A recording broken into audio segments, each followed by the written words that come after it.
Jedi strength flows from the Force. Penny for your thoughts. And welcome back. This is your man Warrior, and I am back for another video. This is a character strategy guide basically for Hermit Yoda. Now I'm really excited about Hermit Yoda because I kind of like my Jedi pretty good, and they started to have a rise, started to do very well, and then CLS came out, and I tell you, Commander Luke is amazing, but he's a rebel, and he is definitely changing the game. And so for any character to come into this game that's going to give back some of the power to the Jedi is exciting for me. This is definitely a Yoda I can get excited about. So basically what we're going to do is we're going to go over the Yoda kit, talk about it a little bit, and I'm going to let some gameplay play in the background. Now, side note, I've been at Capital Games up in Sacramento with a couple of my buddies, Mobile Gamer and Arnold T101.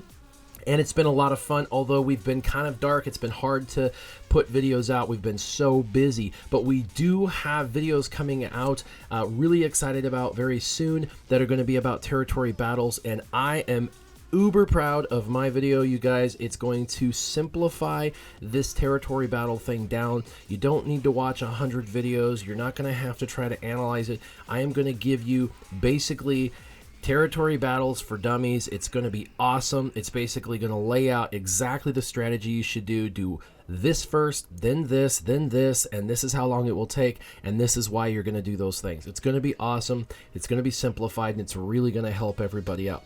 Now, let's check out this Hermit Yoda. What I did is I went in and I did the highest Cantina node first, so you could kind of see how he does in PvE, which is player versus environment. And then I went into some arena battles. Now, to be fair, the arena battles are on a developer server, and so not all the teams that I go against are like totally and completely overpowered, but they are good teams, and he still does a very good job showcasing his abilities. Now, some of his abilities where he adds health and protection is kind of hard to notice, because if they don't have protection loss, you're not going to see the protection gain, if that makes sense. So some of that's there. I also wanted to showcase him with the new Han Solo that's coming out of the raids, and also showcase the new Leia. So some of the battles have both the new Leia and the new Han Solo, so you can see some of their abilities. Matter of fact, the new Hermit Yoda is very similar, actually, to the new Han Solo, kind of in that he can cleanse and add health and protection and stuff. So pretty cool. He has one Zeta, Hermit Yoda does, and he is going to unlock, they've already said, in territory battles. And so that's pretty exciting. You're going to be able to get him out of territory battles. So let's move into his abilities. His basic attack, which he can use every time, is actually not an attack at all. It's called Master's Protection, and it allows for all the other allies, that's all of them, to recover 10% health and 5% protection. Now, all other Jedi allies will gain 5% turn meter.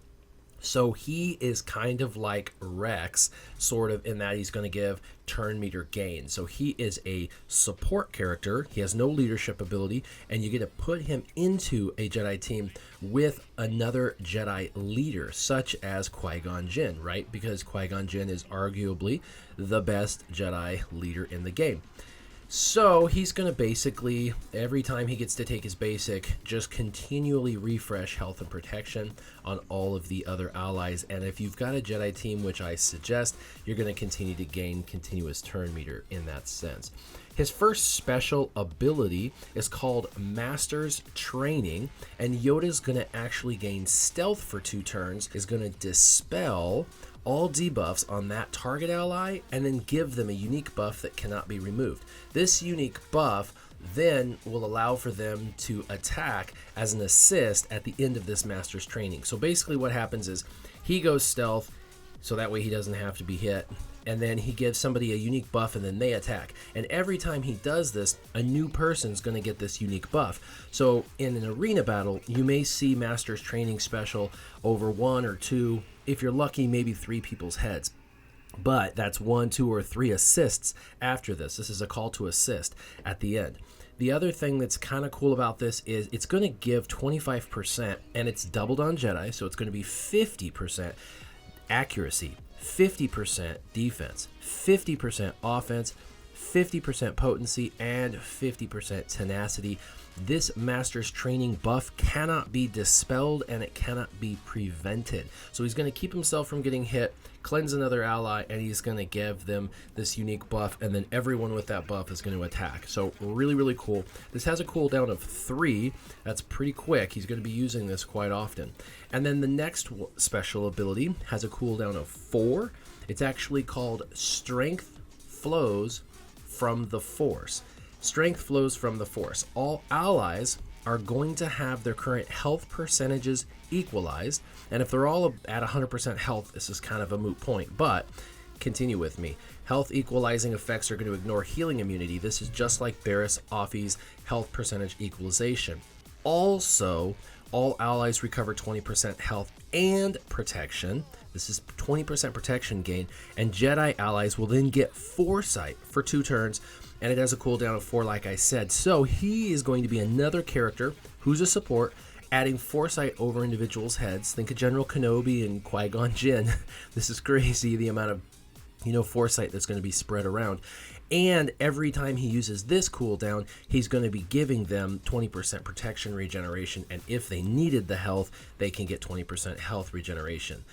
His 2 unique abilities are pretty cool as well. The unique ability, first one, is that just Yoda's going to gain stealth for 2 turns at the start of every encounter, okay? And he's going to have 100% evasion while he is stealthed. So that's pretty cool. He starts with stealth, and he can give himself stealth for 2 turns as well with his special ability called Master's Training. And then also, when there are no active allies, meaning that the other 4 have been killed, Yoda then escapes from battle. So what that means is Yoda can't be killed if he's the last one, but it's an instant loss for you if you have your other 4 characters defeated. He's going to just escape and they're going to win. So you want to make sure that you have other stealth mechanisms to keep him stealth, to keep him protected, so that way people can't kill him, so that way he can continue to provide health and protection and turn meter for your team, and this Master's Training buff that's going to give them this AoE attack and increase all of their accuracy, defense, offense, potency, and tenacity. Pretty cool. And then his other unique ability is called Do or Do Not, and whenever an ally with that Master's Training buff that he's put over is defeated, Yoda's going to instantly get another turn, and all of his cooldowns will be 100% reset. So if for some reason somebody loses the battle, they kill one of your characters and they happen to have that Master's Training buff, it's a guaranteed extra turn for him with all his cooldowns reset. Pretty cool. As far as general strategy, I've already mentioned you're going to want to have him in a Jedi team. This is going to be best case scenario. He would be a support character. Now this is good because the other Yoda is used in a Jedi team as a support character. That's what he's always done. And he does provide tenacity up and foresight and can spread it, and so that's why that Yoda is pretty cool. But he does do a little bit of damage and some stuns. This one's not going to do any damage. He's simply there to keep your team constantly refreshed with health and protection and turn meter, as well as giving them the Master's Training buff, which is then going to allow for a larger and larger mass attack. Every time somebody gets it, another person gets it. It's going to be more people on your side being able to attack.